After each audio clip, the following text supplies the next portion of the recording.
हमारा अब टॉपिक है सारणी के प्रकार, टाइप्स ऑफ टेबल। तो हमारे सारणी के प्रकार के बारे में अब हम चर्चा करने वाले हैं।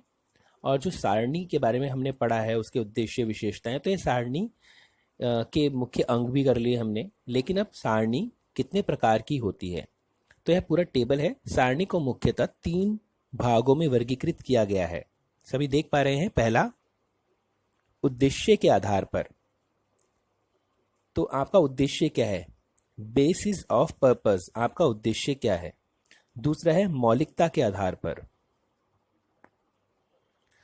मौलिकता, ओरिजिनलिटी, बेसिस ऑफ ओरिजिनलिटी, मौलिकता के आधार पर हम पढ़ चुके हैं। 2 प्रकार के आंकड़े होते हैं, प्राथमिक और द्वितीयक। प्राथमिक आंकड़े मौलिक होते हैं, द्वितीयक आंकड़े मौलिक नहीं होते। तो यह मौलिकता के आधार पर है।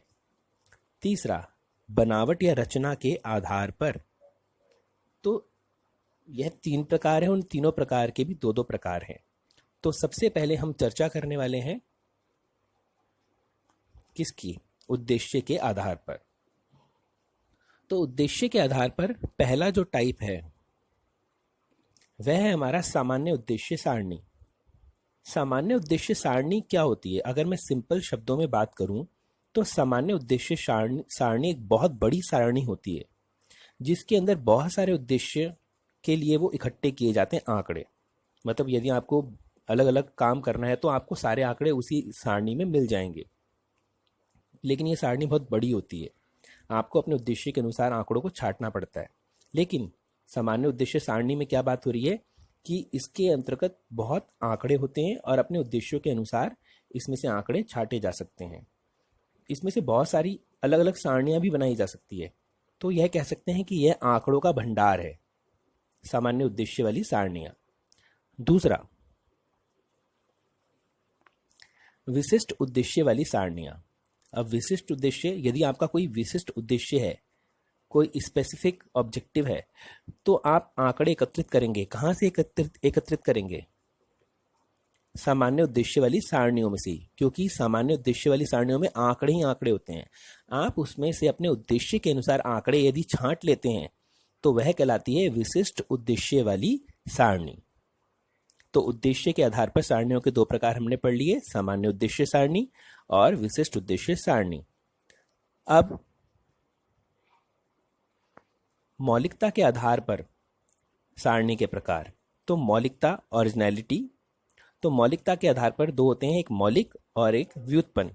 तो मौलिक सारणी कौन सी होती है? तो मौलिक, इसे प्राथमिक सारणी भी कहते हैं। तो मौलिक या प्राथमिक सारणी में समंक उसी मौलिक रूप में प्रस्तुत किए जाते हैं जिस रूप में वे एकत्रित किए गए थे। अर्थात आंकड़े वैसे ही जैसे एकत्रित किए थे वैसे के वैसे संभाल कर रखे जाते हैं, उसमें किसी प्रकार का कोई परिवर्तन नहीं होता।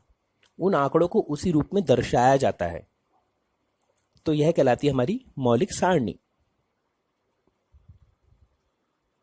दूसरा, व्युत्पन्न सारणी। व्युत्पन्न का मतलब क्या होता है? व्युत्पन्न का मतलब होता है किसी और के द्वारा उत्पन्न होना। तो व्युत्पन्न सारणी किससे प्राप्त होती है? मौलिक सारणी से। लेकिन फर्क क्या है? हम आंकड़ों को बिल्कुल सेम एज इट इज नहीं उठाते, उन आंकड़ों से हम कुछ और कैलकुलेशन करते हैं। जैसे आंकड़े मेरे पास में है लेकिन मैंने उनसे प्रतिशत निकाल लिया, जमा कर लिया, घटा कर लिया, ठीक है, गुणांक निकाल लिया। जैसे एक एग्जांपल, मेरे पास सभी विद्यार्थियों के प्राप्तांक है। तो यह क्या है? यह है हमारी मौलिक सारणी। लेकिन यदि मैं उन आंकड़ों को, उनके नंबर्स नहीं ले रहा, मैं उससे कैलकुलेशन करके उनके परसेंटेज निकाल रहा हूँ, हर एक बच्चे के परसेंटेज निकाल लिए मैंने। तो जो मैंने परसेंटेज निकाले हैं वे किससे निकाले हैं? हमने मौलिक सारणी से, जो पहले सारणी दी हुई है उससे निकाले हैं। तो परसेंटेज वाली सारणी क्या कहलाएगी? व्युत्पन्न सारणी, क्योंकि मैंने उसके अंदर आंकड़े नहीं दिखाए, आंकड़ों के द्वारा परसेंटेज दिखाया है। नेक्स्ट, बनावट के आधार पर सारणी। अब बनावट या रचना के आधार पर सारणी होती हैं, वह एग्जाम्पल के साथ भी दिखाऊंगा। पहली है सरल सारणी और दूसरी है जटिल सारणी।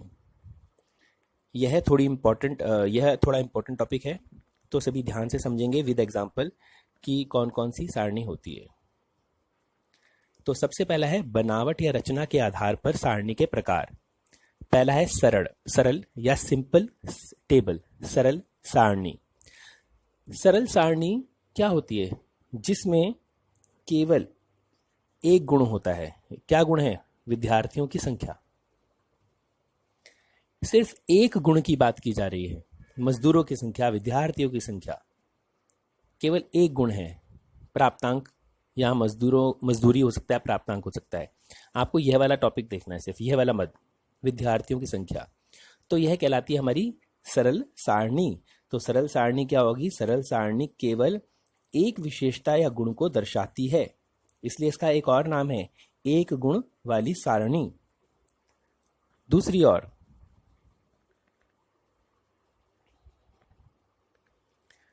जटिल सारणी, दूसरा प्रकार था जटिल सारणी या कॉम्प्लेक्स टेबल।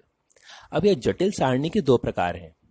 पहला है द्विगुणी सारणी, टू वे टेबल। द्विगुणी मतलब जिसमें दो गुण होते हैं। तो टेबल में देखो, पहला गुण क्या है? विद्यार्थियों की संख्या। दूसरा गुण क्या है? लड़का और लड़की में बांट दिया। दो गुण हो गए, पहला है विद्यार्थियों की संख्या और दूसरा बांट दिया उसे लड़के और लड़कियों में। जो कोएड स्कूल होते हैं जहाँ पे लड़के लड़कियां पढ़ते हैं, तो वहां पर ये दो गुण होते हैं कि सारे क्या हैं? स्टूडेंट्स हैं। फिर उसको बांट दिया लड़के में और लड़कियों में। जब आपके रिजल्ट जाते हैं तो पूछा जाता है कि लड़कों का रिजल्ट बताओ अलग से, लड़कियों का रिजल्ट बताओ अलग से। तो उसके अंतर्गत हमें कौन सी सारणी भेजनी पड़ती है? हमें द्विगुण सारणी भेजनी पड़ती है। इसका दूसरा है बहुगुण या मैनीफोल्ड सारणी। बहुगुण का मतलब जिसमें बहुत सारे गुण हो। कितने गुण हो? जो 3 से स्टार्ट होते हैं। सबसे पहले हमने सरल सारणी की थी, इसमें एक गुण होता है। द्विगुणी में 2 गुण होते हैं। बहुगुणी में 3 या 3 से अधिक गुण होते हैं, 4 भी हो सकते हैं, 5 भी। अब ये कैसे? सबसे पहले हमने किसमें छाटा? विद्यार्थियों में, छात्रों में। पहला गुण हो गया। छात्रों को किसमें बांटा? लड़का और लड़की में। उसके बाद में तीसरा गुण हो गया, उनको विभिन्न सेक्शन में बांटा है। ए सेक्शन में कितने लड़के लड़कियां हैं, बी सेक्शन में कितने लड़के लड़कियां हैं। तो यहां पर कितने गुण दिखा रहा है? यहां पर गुण बता रहा है 3। तो यह कहलाता है हमारा मैनीफोल्ड सारणी या बहुगुण सारणी। यह इसका एक एग्जाम्पल है, आपको सिर्फ एग्जाम्पल समझाने के लिए। इस प्रकार से 4 गुण भी हो सकते हैं या 5 गुण भी हो सकते हैं। तो हमारा ये टॉपिक है सारणियों के प्रकार, यह भी कंप्लीट हो चुका है।